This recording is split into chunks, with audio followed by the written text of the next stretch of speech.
Lucas é o evangelho que mais nos dá as joias, parábolas maravilhosas. Certo dia, Jesus estava orando em determinado lugar. Tendo terminado um dos seus, capítulo 11 de Lucas, tendo terminado, um dos seus discípulos lhes disse: Senhor, ensina-nos a orar, como João ensinou aos discípulos dele. Ele lhes disse: quando vocês orarem, digam: Pai, santificado seja o teu nome, venha o teu reino, dá-nos cada dia o nosso pão cotidiano, perdoa-nos os nossos pecados, pois também perdoamos a todos os que nos devem, e não nos deixes cair em tentação.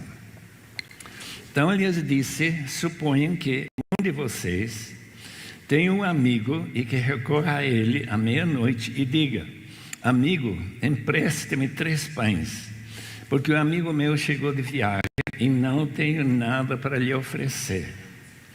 E o que estiver dentro responde: não me incomode, a porta já está fechada, eu e os meus filhos já estamos deitados, não posso me levantar e lhe dar o que me pede.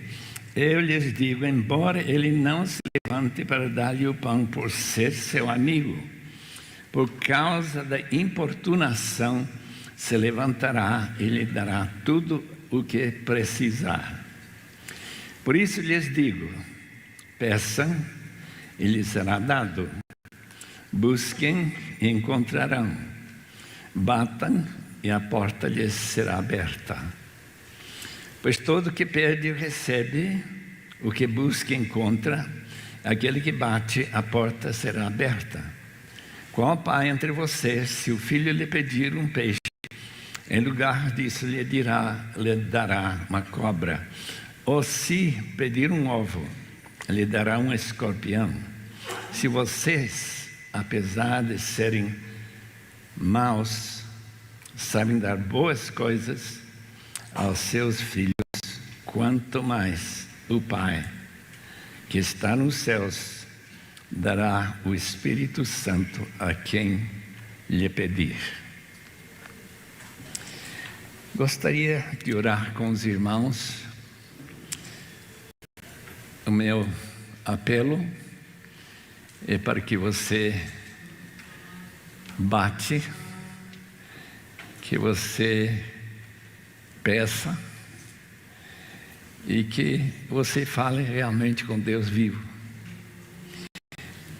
A ideia por trás de oração é que o invisível, aquele que nós não podemos nem tocar, muito menos ver, esteja comunicando conosco. E esse intercâmbio entre Deus e gente tão limitados como nós somos é um milagre. Eu gostaria muito que nesta manhã este milagre ocorra. Como que ocorre esse milagre? Deus não se encarna diante dos nossos olhos. Provavelmente Ele não vai falar audivelmente, mas de que alguma maneira o que for falado se torne real para vocês. Se os irmãos têm coragem de pedir isso, seria muito bom. Vamos orar.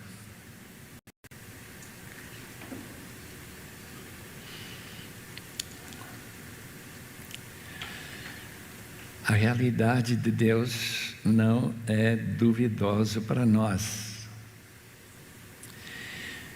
O que nós precisamos, Senhor, é não somente entender as Escrituras que falam sobre oração, inclusive esse texto, mas de algum modo maravilhoso, esse Deus Criador do universo tão imenso, na sua grandeza e glória, venha comunicar conosco. E nós te agradeceremos de todo o coração. Em nome de Jesus. Amém.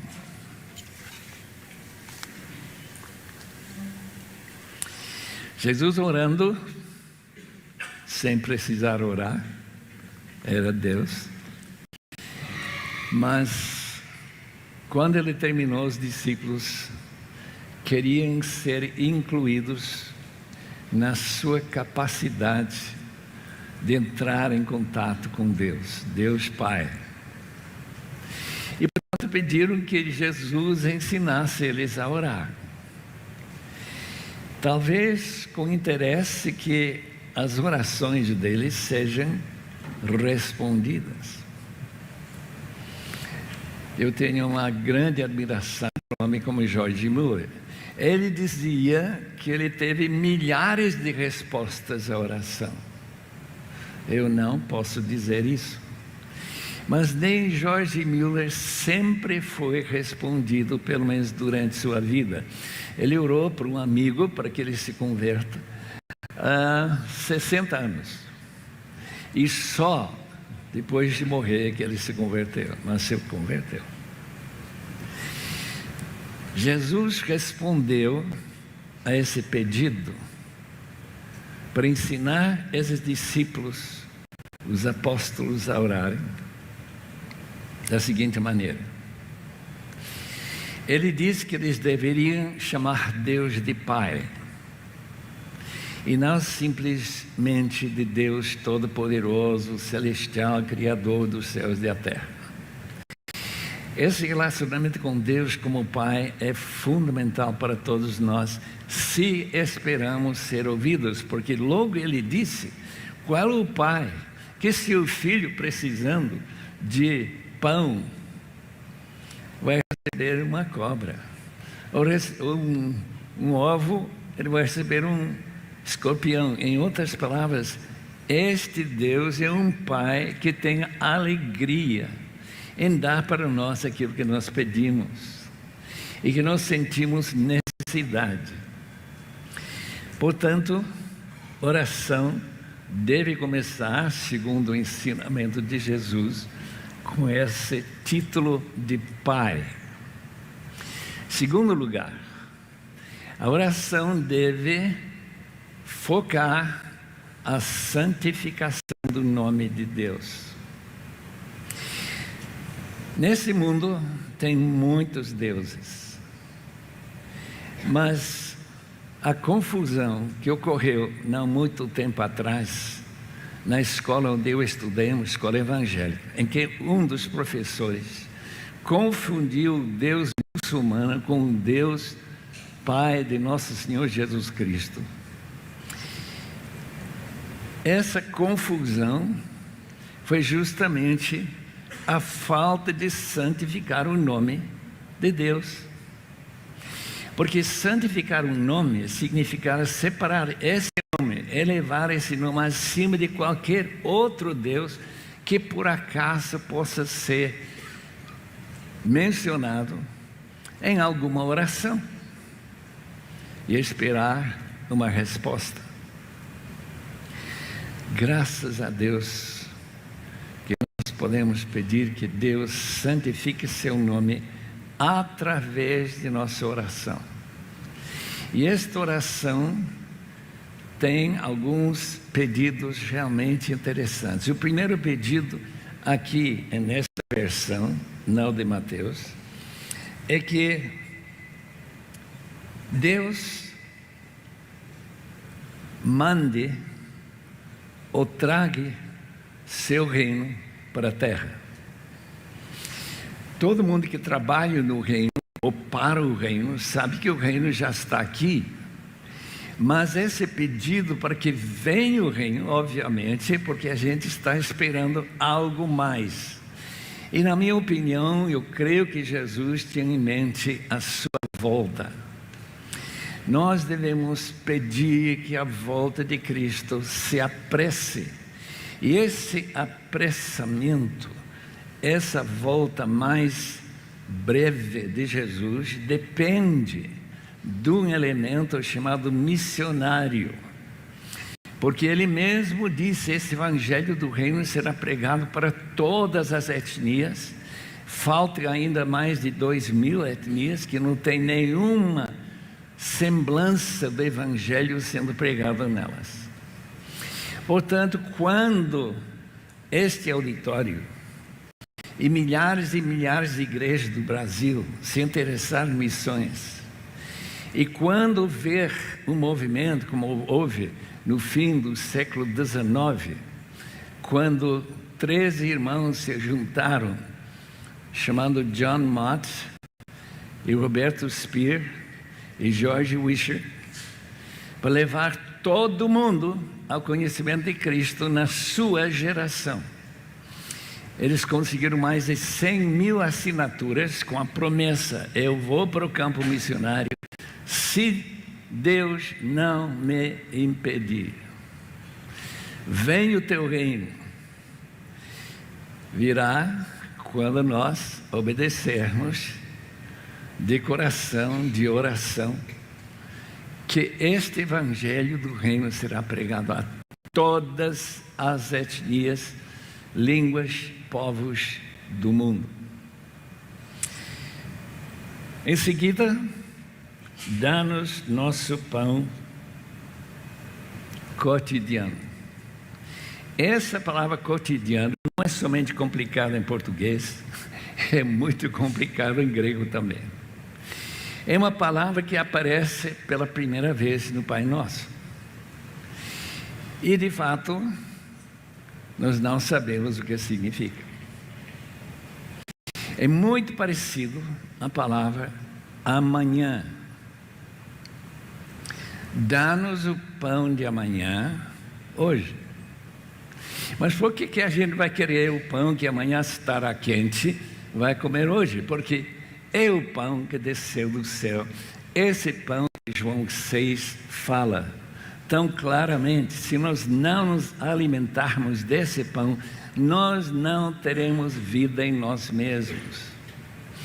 Em outras palavras, tem muito pouco a ver com a padaria na esquina. Tem a ver com Jesus Cristo sendo nosso alimento.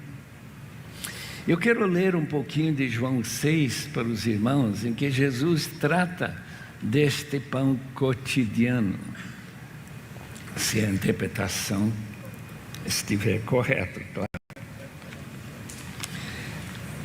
João 6, versículo 51.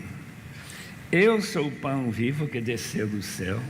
Se alguém comer deste pão, viverá para sempre. Este pão é a minha carne que eu darei pela vida do mundo. Então os judeus começaram a discutir exaltadamente entre si: como pode este homem nos oferecer a sua carne para comermos? Jesus lhes disse: eu lhes digo a verdade, se vocês não comerem a carne do Filho do Homem e não beberem o seu sangue, não terão vida em si mesmos.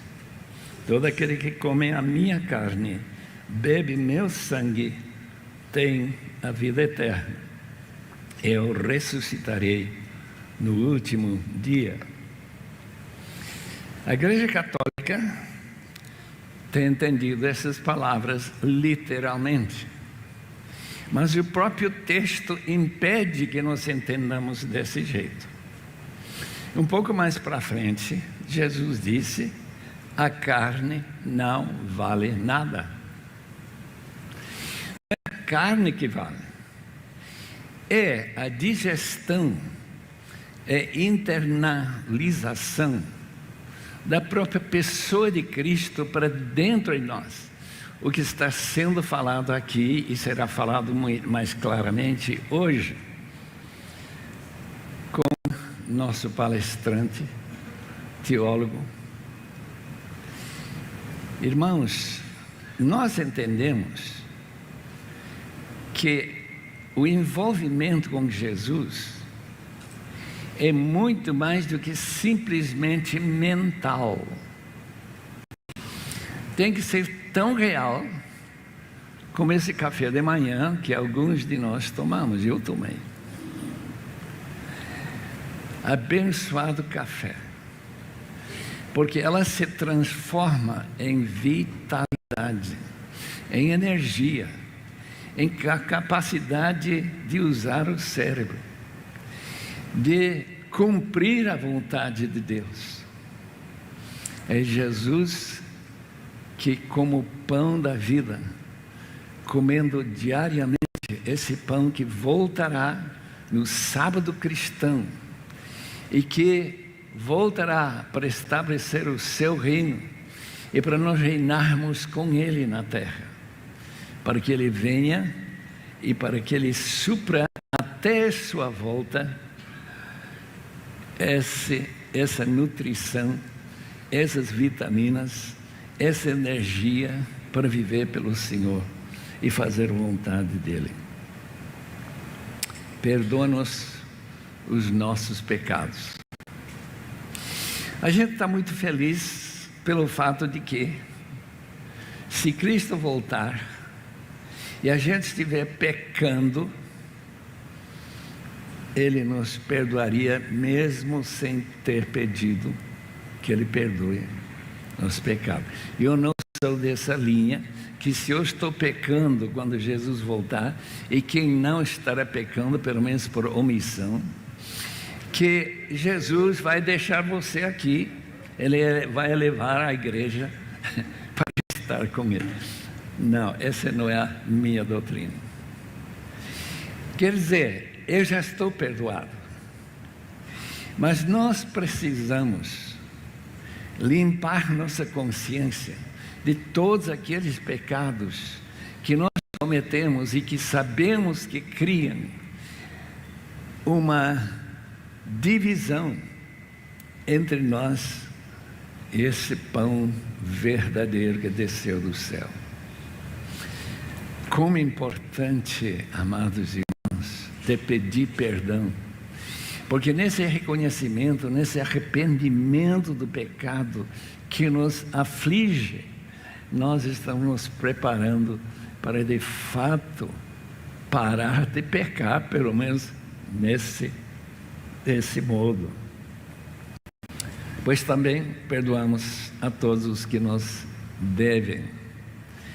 Glória a Deus pelo fato de que esse vínculo de estar perdoando e estar recebendo perdão andam como dois lados do mesmo papel.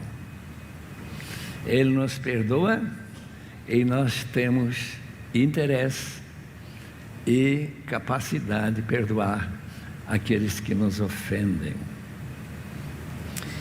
Não nos conduzas à tentação. Se eu tomar a sério o que Tiago escreve, sabemos que Deus não tenta ninguém. Portanto, pedir que Deus não nos mande para a tentação, que não nos conduza para a tentação, não nos insere numa situação de tentação, me parece bastante óbvio. Portanto, talvez a melhor maneira de entender essa palavra peirasmos aqui é de pedir que Deus não nos coloque em uma situação complicada demais, que seja uma provação, a mesma palavra, uma provação que seja além da nossa capacidade de aguentar. Eu li esta semana, quer dizer, lido esta semana, a carta de Calvino para os mártires de Lyon, na França, no século XVI. Houve muitos mártires que morreram simplesmente por serem cristãos e declarar que Jesus é o único meio da salvação e não a igreja. A carta dele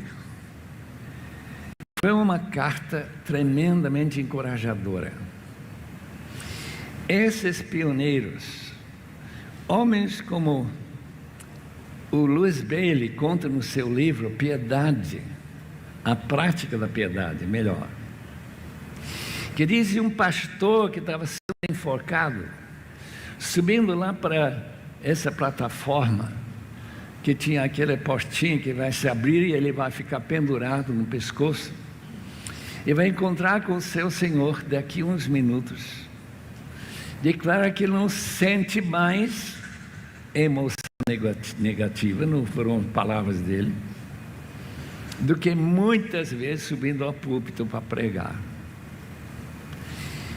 Irmãos, essa gente era corajosa, essa gente tinha uma fé viva, essa gente tem se alimentado de Jesus Cristo até o ponto que eles estavam esperando para a volta.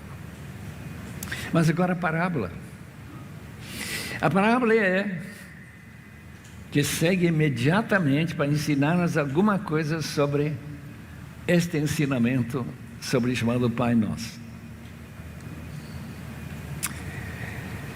Essa oração que se representa por esse amigo que vem à meia-noite, procura um outro amigo que tem pão sobrando, tem outras coisas sobrando, que vem acordá-lo à meia-noite. E esse amigo protesta: por favor, vá embora. As crianças estão dormindo, a esposa está reclamando, se acordou, o cachorro está latindo, por favor, vá embora. E o homem não vai. Ele continua batendo. A pessoa tenta dormir, não consegue. E aí vem a chave da parábola. Ele não vai mandá-lo embora cheio de pão, cheio de leite, de iogurte, de manteiga, não sei o que mais, tudo que ele precisava, por causa de ter chegado à meia-noite. Obviamente não gostou da ideia. Ele vai mandá-lo com essas coisas porque tem um outro fator que, segundo Kenneth Bailey, que estudou estas parábolas no contexto de aldeias do interior do Líbano, da Síria e da Palestina.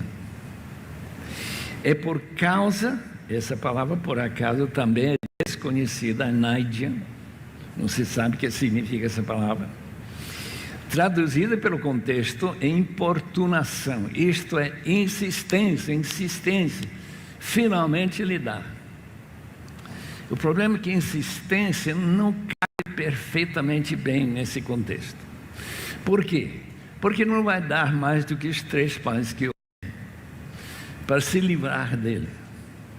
Não, ele dá mais do que isso.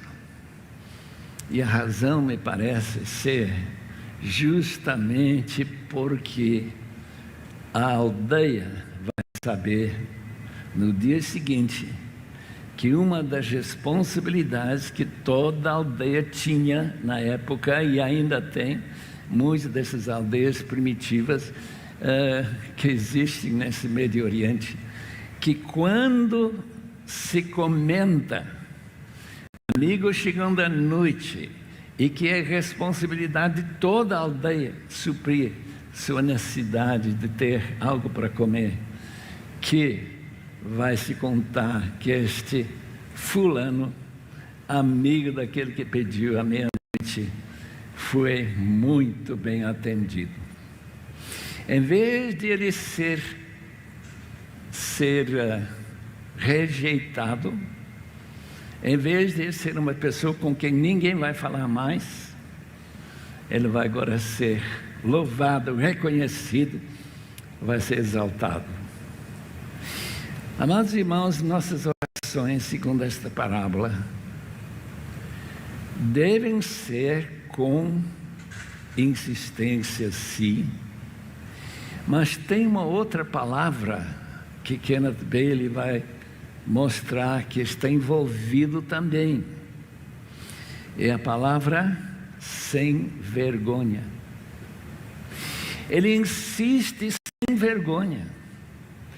Ele conhece esse amigo, ele sabe que ele finalmente ele vai dar, mesmo que ele esteja protestando. E vocês que estão orando para um filho que não se converteu, talvez um marido, vocês que estão tentando levantar uma igreja do nada e descobrem que a igreja simplesmente não anda, que a liderança não tem compromisso, mil outras dificuldades e necessidades que você tem, vai para Deus à meia-noite. Insiste com Ele, não tenha vergonha. Ele te ouvirá, mesmo que demore 60 anos para responder. Vamos orar. Obrigado, Deus amoroso, Deus que nos convida a bater, a chamar, a pedir e ter certeza que receberemos, porque Tu és não somente nosso amigo, és nosso Pai. Eu te agradeço esse relacionamento de todo o coração nesta manhã. E rogo que todos meus irmãos e irmãs que aqui se encontram possam sentir a alegria de ter Deus como Pai. Em nome de Jesus. Amém.